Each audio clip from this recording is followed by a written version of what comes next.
Adakah kapak membanggakan diri terhadap orang yang memakainya? Atau gergaji membesarkan diri terhadap orang yang mempergunakannya?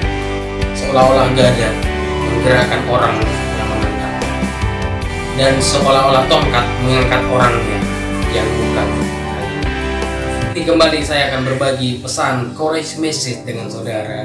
Kiranya kita bisa dikuatkan hari ini menjalani hari, kita bersyukur, kita bisa menikmati hari, kita bisa bersama-sama dengan orang yang kita kasih. Saudara punya sesuatu, saudara punya handphone baru, mungkin saudara yang punya mobil, saudara punya kendaraan, saudara punya pekerjaan baru, saudara punya banyak hal, mungkin saudara punya uang, makin bertambah bisnis saudara. Syukurilah itu. Hati-hati, jangan sombong. Karena apa? Sombong ini adalah musuh untuk menarik kita mundur, untuk menarik kita jatuh. Kita dengar tadi, adakah kapak yang memegahkan orang terhadap orang yang memakainya? Saudara tahu kapak? Kapak itu benda mati. Kapak itu adalah sebuah besi dengan ada gagangnya untuk dipakai memotong kayu, membelah kayu. Nah, kapak itu adalah benda yang hanya bisa bergerak kalau ada orang yang menggunakannya. Apakah dia bisa sombong? Aku bisa patahkan pohon ini. Bagaimana bisa patahkan pohon kalau tidak ada orang yang menggunakannya? Apakah dia mau sombong karena bisa dipakai untuk menebas sebuah pohon yang besar? Kita bisa bekerja dengan baik karena ada yang memakai kita, karena ada yang menggunakan hidup kita dengan baik. Kalau hidup kita tidak bisa digunakan dengan baik, maka kita bisa menjadi orang yang sombong. Itu semua hanya anugerah Tuhan saja. Itu gergaji tajam. Kalau dia diletakkan tidak berguna apa-apa. Kalau di gergaji besi bisa memotong besi, kalau gergaji untuk kayu bisa memotong kayu. Nah, hasilnya apa? Orang yang menggunakannya bangga, ini gergajinya tajam, bisa membelah kayu. Bagus, maka orang senang dengan gergaji itu. Tetapi gergaji tidak sombong. Dia tidak, apakah dia membanggakan diri? Dia tidak berkata, karena aku makanya bisa tus kayu itu, karena aku makanya bisa terbelah kayu. Kapak, gergaji tidak mengatakan seperti itu. Kita harus hati-hati terhadap yang namanya kesombongan. Saudaraku, kalau kita tidak hati-hati, sombong ini bisa menjatuhkan kita. Orang sering berkata, maaf ya, tidak cakap sombong. Sudah sombong. Mungkin dia tidak berkata tidak sombong, tapi dengan apa yang dilakukan dia sudah sombong. Hati-hati. Kalau kita tidak bisa dijatuhkan iblis, ditarik iblis untuk mundur, kita berkata, aku kuat, aku tidak bisa mundur. Hati-hati. Kalau iblis tidak bisa tarik kita mundur, dia akan dorong kita. Kalau ada orang yang berjalan, ditarik, jatuh ke belakang, dia bisa celaka, jatuh. Tapi kalau saudara belajar, saya tidak akan jatuh kalau ditarik ke belakang. Saudara bisa kuat, ditarik dari belakang untuk mundur, bisa kuat. Wah, saudara saya tidak jatuh lagi. Tapi iblis itu tidak kehabisan akal, dia akan dorong saudara. Perhatikan kalau orang sedang berjalan, berlari, dorong saja. Memang dia akan beraju ke depan, tapi justru itu bisa membuat dia terjungkal jatuh. Cara yang dipakai oleh iblis supaya kita bisa jatuh, kalau dia tidak bisa ditariknya mundur dengan iman, mundur melangkah, mundur dalam berdoa, mundur dalam memuji Tuhan, mundur dalam beraktivitas, dia akan dorong kita terlalu maju. Karena lihat orang terlalu maju, cara bicara kemajuan, akhirnya pengen mimpin sampai bos pun dia pimpin. Hati-hati dengan cara-cara untuk, kalau kita selama ini menurut badan sudah terlalu maju berbicara, terlalu maju cara berpikirnya kita, terlalu maju cara bertindaknya kita, terlalu maju sikap kita, jadi itu bisa membuat kita juga jatuh. Kalau saudara merasa melebihi seorang pendeta, aku melebihi seorang pendeta, aku lebih tahu pendeta tidak tahu apa-apa, aku bisa kok, aku tanpa belajar sekolah kita juga aku bisa. Hati-hati, saudara bisa jatuh dalam kesombongan. Dia berpikir, aku bisa kok, ya aku sudah selamat, Yesus sudah selamatkan aku. Aku tanpa seorang hamba Tuhan juga bisa. Aku bukan orang dari orang jahatnya. Aku bukan orang yang berasal dari keluarga tidak beres. Aku orang-orang yang baik dari dulu. Itu sudah pelan-pelan dia dorong terlalu maju. Saudara mungkin merasa lebih pintar, lebih berpendidikan dari seorang mungkin pendeta, mungkin hamba Tuhan ini orang yang katakanlah tamatannya hanya tamat sekolah rakyat, tapi dia dipercayai oleh Tuhan untuk bisa mengembalakan, memimpin, dan punya otoritas daripada saudara. Saudara berpikir aku lebih pintar, aku lebih bisa dari dia. Dan kalau saudara tidak menghargai otoritasnya, saudara sedang didorong oleh iblis untuk terjungkal jatuh di depan, dan saudara berusaha untuk melangkah. Orang-orang sama-sama berlatih, kalau didorong dia bisa lebih duluan nyampe, duluan lebih cepat di depan. Tapi hasilnya dia terjatuh. sama-sama jatuh, ditarik kita ke belakang, jatuh, didorong ke depan juga jatuh. Biarlah hidup kita terpimpin oleh Roh Tuhan. Kita belajar rendah hati, kita bisa, kita bersyukur itu karena kemurahan Tuhan saja. Kita punya sesuatu hal, kita bersyukur itu karena kemurahan Tuhan saja. Saya berpikir karena saya melihat dua orang teman saya berantem. Ya, ini orang muda, emosinya tinggi, labil karena melihat seorang berumur ini, kayak panggil bapak, tapi dia orang tidak bisa menjaga hatinya sampai dia mungkin berbuat mungkin tidak baik dengan seorang wanita. Tapi seorang laki-laki ini, teman saya tidak bisa mengontrol diri, berusaha untuk memukul dia. Lalu saya bilang mereka udah tenang. Saya jawab, akhirnya mereka berdamai. Lalu saya ceritakan kisah itu kepada orang lain. Tanpa sadar saya bilang, ibu, untung ada aku. Kalau tidak ada aku mungkin berantem mereka. Kalau ada orang nyentil, dia bilang begini, ya untung ada kau ya. Kita terdiam. Perkataannya mungkin sepertinya mendukung saya, tapi saya tahu itu menyindir. Oh, karena saya. Ya saya menganggap karena saya, untung ada aku. Tidak mengabaikan karena Tuhan sedang memakai kita. Tanpa sadar saya malu. Ya, saya sudah mulai sombong. Sudah bisa dipercaya karena firman Tuhan. Sudah berpikir kalau tidak aku yang khotbah tidak bagus. Kalau tidak suaraku yang disampaikan tidak akan diberkat.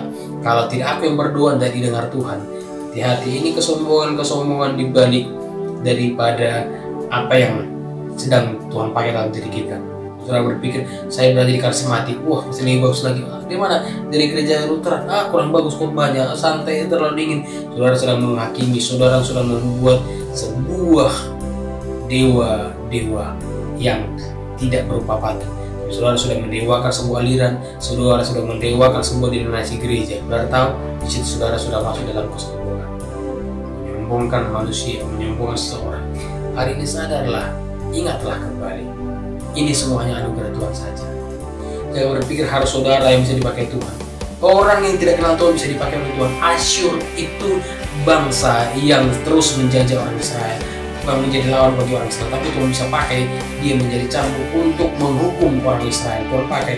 Tapi begitu Asyur sombong, karena aku kalian seperti ini, maka Tuhan juga bisa memurka kepada orang Asyur. Kalau kita dipakai oleh Tuhan, itu bisa mengajari orang lain.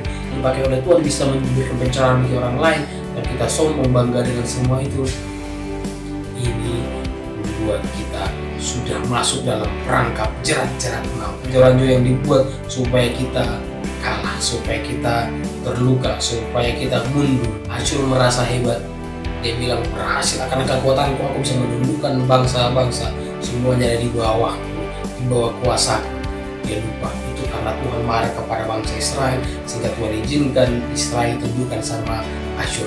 Asyur sombong karena aku semua itu, dan akhirnya Tuhan berusaha dengan Asyur. Asyur masuk dalam murka Allah, sehingga Asyur bisa dikalahkan kembali oleh bangsa-bangsa lain. Saya pernah belajar ilmu bela diri. Saya berpikir hanya untuk memukul seorang, untuk melawan seorang. Tapi satu titik saya merenung, apa mau saya kejar? Saya ingin menjadi seorang seperti Bruce Lee. Bruce Lee pun mati, dan Bruce Lee pun di atasnya masih ada seorang gurunya. Saya belajar, ternyata ada Bruce Lee belajar dari seorang bernama Ip Man. Ip Man juga belajar dari yang gurunya. Ada lagi, dan semuanya punya ada guru masing-masing. Saya belajar dari renungkan, ternyata pesan mereka di atas langit masih ada langit. Di atas yang jago masih ada yang jago. Di atas yang lebih kuat masih ada yang lebih kuat. Apa yang mau kita sombongkan? Apa mau kita kejar lagi? Membuat saya memandang ke atas. Di atas kekuatan apa yang saya miliki ini masih ada yang lebih kuat lagi. Paling tinggi di segalanya adalah Tuhan. Sesuatu saya harus bersandar kepada Tuhan. Hanya Tuhan tempat perlindungan, tempat sandaran kita. Saya belajar merendahkan diri, renungkan ini karena Tuhan saja. Saya tinggalkan semua itu. Saya tidak mengandalkan kekuatan saya mengandalkan kekuatan Tuhan. Tuhanlah sumber kekuatan, Tuhan sumber pengharapan. Jangan lupakan Tuhan. Jika kita dipakai oleh Tuhan sebagai alatnya, jangan sombong. Kita hanya dipakai seperti kapak tadi. Kita hanya dipakai saja. Kita bersyukur kita bisa melayani Tuhan. Sebuah kepercayaan diberikan. Lalu kita sombong mengatakan, aku yang pelayan Tuhan. Kenapa rupanya? Lalu seorang pernah berkata seperti orang hamba Tuhan, suami istri berkendara, mereka tidak pakai helm. Lalu mereka berkata, ada Tuhan yang melindungi. Mereka berkendara, tiba-tiba ada polisi menghentikan mereka. Pak, berhenti, bisa lihat surat-suratnya. Lalu hamba Tuhan berkata, saya pendeta Pak. Loh, pendeta Bapak harusnya tahu hukum. Bapak tidak pakai helm. Bapak ada takut kecelakaan. Lalu Bapak pendeta dengan mantap berkata, jangan khawatir Pak, ada Tuhan bersama dengan kami. Polisi ini tidak bisa akal. Karena pendeta tidak bisa akal, dia juga tidak bisa akal. Dia berkata, oh berarti Bapak bonceng 3 ya? Bapak, istri Bapak kalau ada Tuhan, berarti Bapak bonceng 3. Tidak boleh berkendara bonceng 3. Ayo, tilang. Polisi langsung tilang dan pendeta terdiam. Jadi saudaraku, kalau kita diberi akal, diberi kebijakan, jangan gunakan untuk membodoh-bodohi orang lain.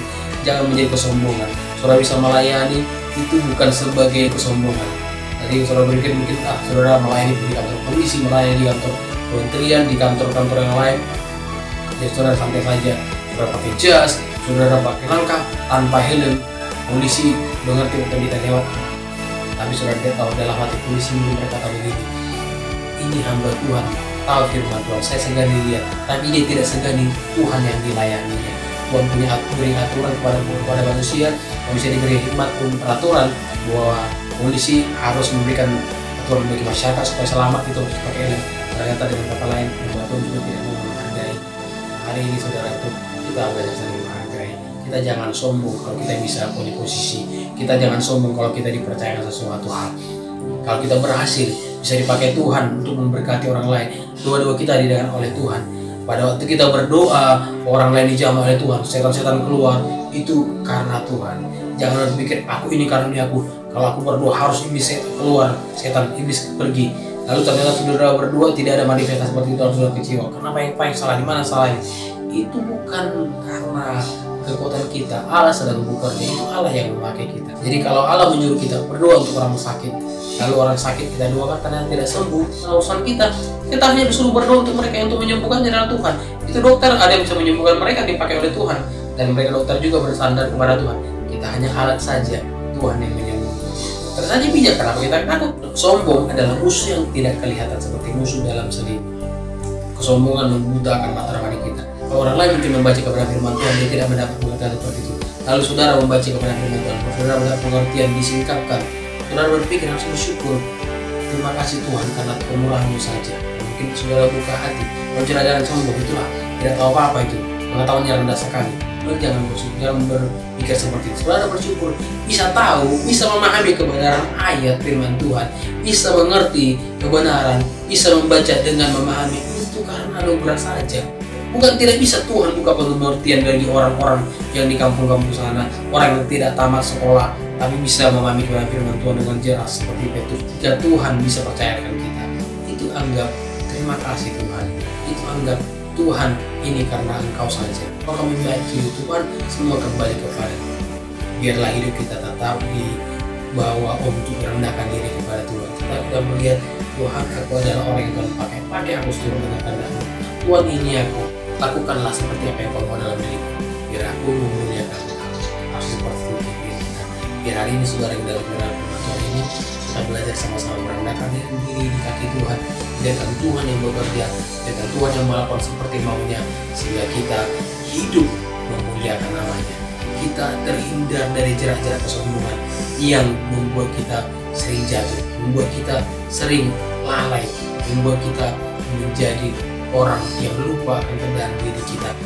Dari mana kita berasal? Itu orang-orang yang dari berdosa, orang yang berdosa diangkat oleh Tuhan, yang dipakai oleh Tuhan. Jadi kita tidak punya hak untuk sombong. Tidak ada alasan untuk sombong. Orang sombong berkata itu karena aku. Orang belajar rendah hati berkata itu semuanya karena Tuhan yang memakai kita. Itu semuanya anugerah Tuhan.